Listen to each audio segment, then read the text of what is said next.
Hi, అందరికీ నమస్కారం. Pastor Praveen పగడాల గారిది హత్య అని అంటున్నారు. అయితే దీన్ని ఆసరా చేసుకొని ఇది హత్యనా, సహజంగా అంటే యాక్సిడెంటల్గా జరిగిన మరణమా అనేది ఇంకా పోలీసులు నిర్ధారించాల. పోలీసుల ప్రాథమిక విచారణలో నిర్ధారణ అయింది ఏంటంటే అది కేవలం యాక్సిడెంటల్ డెత్ అంటున్నారు.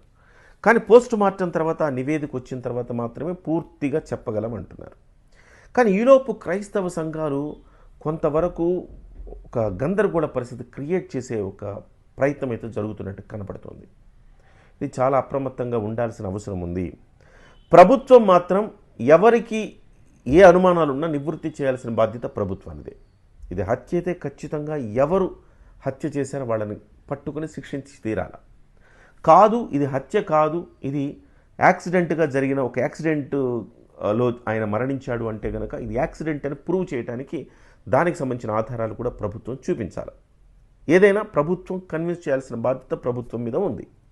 అయితే ఈలోపు దీన్ని ఈ మంటలు రాజేసి చలిగాచుకోవటానికి కొంతమంది ప్రయత్నం చేస్తున్నారు. ముఖ్యంగా ఆంధ్రప్రదేశ్లో జగన్మోహన్ రెడ్డి గారు, అలాగే కేఏ పాల్ గారు, కొంతమంది పాస్టర్ అజయ్ అని ఇంకొకళ్ళు ఇప్పటికే పార్టీల మీద, కూటమి ప్రభుత్వం మీద ఆరోపణలు చేయడం మొదలుపెట్టారు. ఇది కూటమి ప్రభుత్వం హిందూ అనుకూల ప్రభుత్వం, ఇది క్రిస్టియన్ వ్యతిరేక ప్రభుత్వం అని ప్రాపగండా చేస్తూ ఉన్నారు. ఇది చాలా తప్పు. దీన్ని అడ్డుకోవాల్సిన అవసరం ఉంది. చివరికి ఈ రాష్ట్రం ఆంధ్రప్రదేశ్ కాకున్నా కానీ పక్క రాష్ట్రంలో ఉండే ఆర్ఎస్ ప్రవీణ్ కుమార్ గారు కూడా స్పందించారు. ఆర్ఎస్ ప్రవీణ్ కుమార్ గారు మాట్లాడుతూ ఏమంటారంటే, ఆయన ఒక ట్వీట్ చేస్తూ, ప్రవీణ్ పగడాల క్రైస్తవ పాస్టర్గా పేరొందిన వ్యక్తి, ఆయన హఠాత్తుగా మరణించడం అనేక అనుమానాలను కలిగిస్తోంది. ఆంధ్రప్రదేశ్ పోలీసులు ఇతని మరణంపై ఎలాంటి ఒత్తిళ్లకు లొంగకుండా సమగ్ర విచారణ జరపాలి అంటున్నారు. అలాగే హోంశాఖ మినిస్టర్ వంగలపూడి అనిత గారు కూడా స్పందించి పారదర్శకంగా కేసును ఛేదించేలా అధికారులను ఆదేశించాలి. అంటే ఇక్కడ ఆయన చెప్పేది ఎలా ఉందంటే, ఖచ్చితంగా ఇది హత్యనే, ఇందులో ఎవరు ప్రమేయాలు ఉన్నాయి, వాళ్ళంతా కూడా ఒత్తిళ్ళు చేస్తారు పోలీసుల్ని, పోలీసులు ఒత్తిళ్లకు లొంగద్దు అని చెప్తున్నారు. అంటే ఆయన చెప్పకనే ఒక స్టేట్మెంట్ ఇస్తున్నారు, ఇది హత్య అని చెప్పి ప్రభుత్వం మీద నెపం వేయటానికి ముందస్తుగా చేసిన ట్వీట్గా నాకు కనపడుతోంది. ఇటు ఆర్ఎస్ ప్రవీణ్ కుమార్ కావచ్చు, కేఏ పాల్ కావచ్చు, జగన్మోహన్ రెడ్డి గారు కావచ్చు, ఈ మత విద్వేషాలు రెచ్చగొట్టే ప్రయత్నం అయితే చేస్తున్నారు. అంటే కూటమి ప్రభుత్వం చాలా చక్కగా అభివృద్ధి, సంక్షేమం రెండు కాళ్ళ మీద ప్రయాణం చేస్తూ ఉంది. కానీ వీళ్ళందరూ కూడా దీన్ని చూసి సహించలేకపోతున్నారేమో అనిపిస్తుంది. కేఏ పాల్ గారు ఈ మధ్యకాలంలో మనం చూస్తూ ఉన్నాం. కేఏ పాల్ గారు నోటికి ఏదొస్తే అది మాట్లాడుతున్నారు. ఈ మధ్యకాలంలో ఎంత మాట అంటే అంత మాట అంటున్నారు. కేఏ పాల్ గారికి అడ్డు అదుపు లేకుండా పోతుంది. కనీసం ఆంధ్రప్రదేశ్లో జరుగుతున్న అభివృద్ధిని కూడా ఆయన చూడలేకపోతున్నారు. సో ఆంధ్రప్రదేశ్లో జగన్మోహన్ రెడ్డి గారు చేసిన పాపాలని కడిగి అభివృద్ధి బాటను పట్టించాలి. ఇదేమీ జీరోలో ఏం లేదు, మైనస్లో ఉంది ఆంధ్రప్రదేశ్. 9,74,00,000 కోట్ల రూపాయల అప్పులున్నాయి. అప్పులు తీర్చాలా, వడ్డీలు కట్టాలా, ఇవి కాక మళ్ళీ అభివృద్ధి కోసం మళ్ళీ కొత్త అప్పులు చేయాలి, తప్పదు. సో ఈ నేపథ్యంలో అనేక రోడ్లు వేశారు. పవన్ కళ్యాణ్ గారు అయితే ఇప్పటి వరకు స్వతంత్రం వచ్చిన తర్వాత ఇప్పటి వరకు వెలుగును చూడని గ్రామాలకు వెలుగునిచ్చాడు.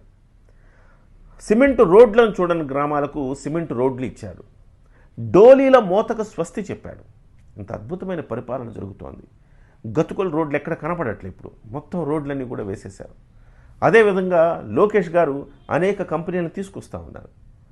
సో చాలా పెట్టుబడులు వచ్చాయి. ఇప్పటికే బిల్ గేట్స్ లాంటి వాళ్ళు కూడా మళ్ళీ చంద్రబాబుతో కలిసి ముందుకు నడవాలని ప్రయత్నం చేస్తూ ఉన్నారు. ఈ క్రమంలో ప్రభుత్వం చాలా ప్రోగ్రెసివ్గా ఉంది. అమరావతిలో డెవలప్మెంట్ చాలా ప్రోగ్రెసివ్గా ఉంది. ఈ క్రమంలో ప్రభుత్వం మీద బురద జల్లాలంటే ఏం చేయాలి? మత విద్వేషాలను రెచ్చగొట్టాలి. ఇదే ఎజెండాను కుట్రపూరితంగా, వ్యూహాత్మకంగా కొంతమంది అమలు చేసేందుకు ప్రయత్నం చేస్తూ ఉన్నారు. అందులో మనం కేవలం మన రాష్ట్రమే అనుకుంటే పొరపాటు. మన రాష్ట్రంతో పాటుగా ఇతర రాష్ట్రాల్లో ఉండే ఈ ఆర్ఎస్ ప్రవీణ్ కుమార్ లాంటి వాళ్ళు కూడా దీనికి ఊతమిచ్చేలాగా, దానికి ఆజ్యం పోసేలాగా ప్రవర్తిస్తూ ఉన్నారు. ఖచ్చితంగా ఎక్కడికక్కడ దీన్ని అడ్డుకోకపోతే రాష్ట్రంలో మత విద్వేషాలు చెలరయ్యే అవకాశం ఉంది.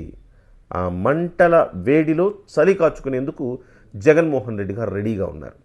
దీన్ని వీలైనంత తొందరగా ప్రభుత్వం ఈ అంశాన్ని ఛేదించాల్సిన అవసరం ఉంది. అన్ని అనుమానాలను నివృత్తి చేయాలి. నిజంగా ఎవరైనా ఇది హత్య అయితే కనుక ఖచ్చితంగా ఆ కల్ప్రిట్ ఎవరైతే ఉన్నారో వాళ్ళని శిక్షించాలి.